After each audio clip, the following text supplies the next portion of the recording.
Hey y'all, today we're going to learn how to build a battery.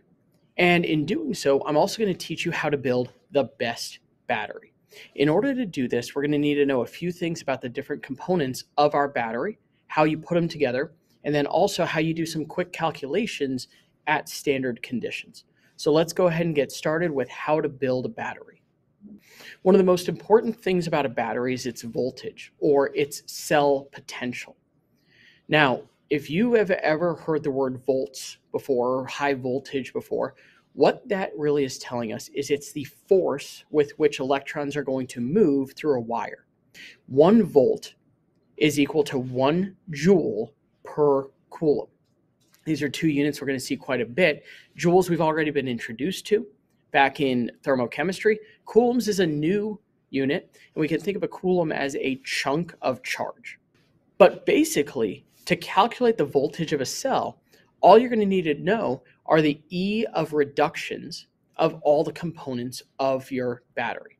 So let's talk about how to build a battery, and then we're going to talk about how to use those values to calculate the E of your cell. Today's focus is going to be on standard conditions. Standard conditions are going to require 1 molar concentrations of all of your ionic reactants or 1 atmospheric pressure of all of your gaseous reactants. It also would require your temperature to be 25 Celsius or 298.15 Kelvin. Believe it or not, that's not a number we normally see when we're talking about standard conditions, but in thermochemistry and in electrochemistry, the standard conditions are different than it was for gases, where the standard conditions were 0 Celsius. Be aware that a positive E value means that the battery will function spontaneously, which is what we need a battery to do. We want it to be a net spontaneous process. If that E value is negative, or if that E value happens to be 0, that battery will not function at all. So in the last video, we talked about how to generally build a battery, how to identify the electrode that is going to be the cathode, how to identify the electrode that's going to be the anode. Let's talk about what we're going to do with that now. We have an electrode that is the cathode where reduction is occurring. Remember, red cat. We have an electrode that is the anode, which is where oxidation is occurring. Remember, an ox. When we pair these, each of those has their own individual E value, the E of reduction of the cathode and the E of oxidation of the anode. These two are going to combine mathematically to give us the total voltage of the cell. So let's talk about how we're going to do that.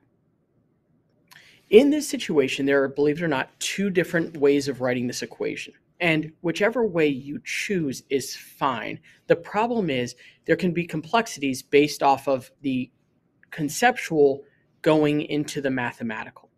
So let's talk about the conceptual first. So the way I conceptualize this is the voltage of the battery is the distance between those 2 E of reductions on the number line. So if they're separated on the number line, you're comparing E of reduction to E of reduction. If they're separated on the number line by 1 volt, then the E of your cell is 1 volt. If they're separated on the number line by 2 volts, then your E of cell is 2 volts. The other way to do this is mathematically the E of reduction of the thing that's being reduced minus the E of reduction of the thing that's being oxidized. Or another way of doing this, because we know when we go from E of reduction to E of oxidation, we simply flip the sign.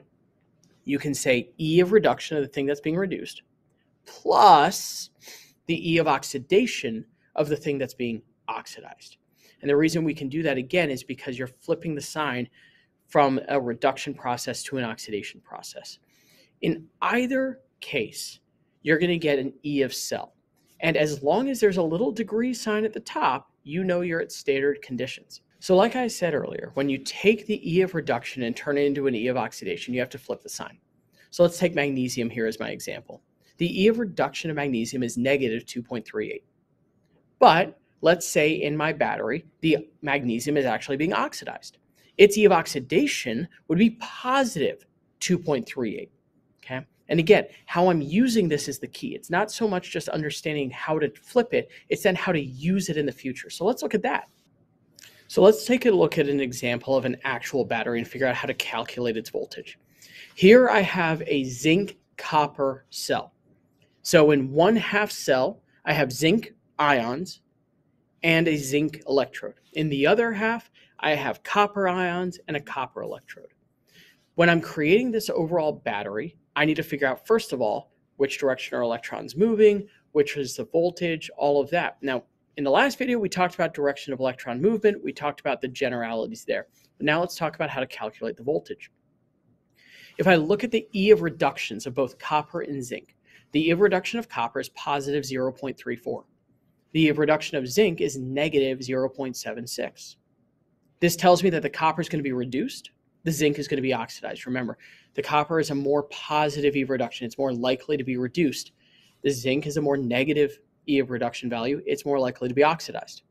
So in this circumstance, what I'm going to do is I'm going to pick the copper to be reduced, the zinc to be oxidized. To calculate the E of my cell, I'm going to say it's the positive 0.34 minus a negative 0.76, and I get a voltage of 1.10. Conversely, remember, we can look at the number line. The difference between the two E of reductions. The number line shows me that a positive 0.34 and a negative 0.76 are apart by 1.10 volts. So on a number line, the difference is 1.10, same as it was with our calculation. Or I do it the third way. The E of reduction of my copper, which is positive 0.34, plus the E of oxidation of my zinc, which is positive 0.76, and I get my voltage of being 1.10. So 3 ways to calculate the same thing. All right, the voltage of this cell would be 1.10. So the last thing I'm going to teach you is how to make the best battery. The idea of a better battery is it's one that has a higher voltage, which means I'm going to pick the thing that is most likely to be reduced, and I'm going to pair it with the thing that's most likely to be oxidized.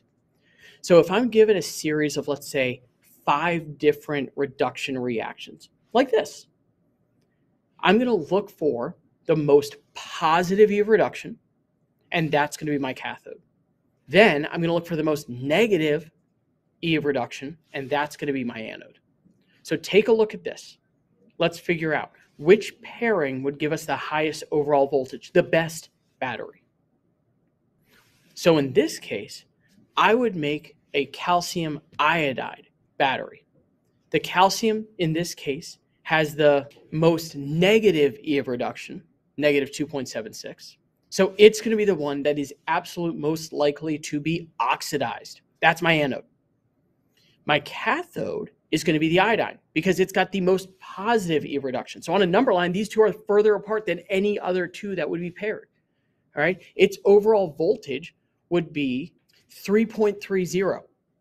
And the reason it's 3.30 is, again, I'm taking the E of reduction of my iodine and I'm adding it to the E of oxidation of my calcium. Okay, so the voltage of that cell would be 3.30, which is the highest possible pairing that we have out of this grouping. So that wraps up today's video. Let's do a quick recap. Today we learned how to take a battery which we built and find the E of cell at standard conditions. We then talked about how to build the best battery by picking the right pairing of E of oxidation and E of reduction values in order to give it the greatest voltage. I'd like to thank Harper Morrison for writing, filming, and editing this video. I'd like to thank you all for watching. I hope you enjoyed it, and I'll see you in the next one.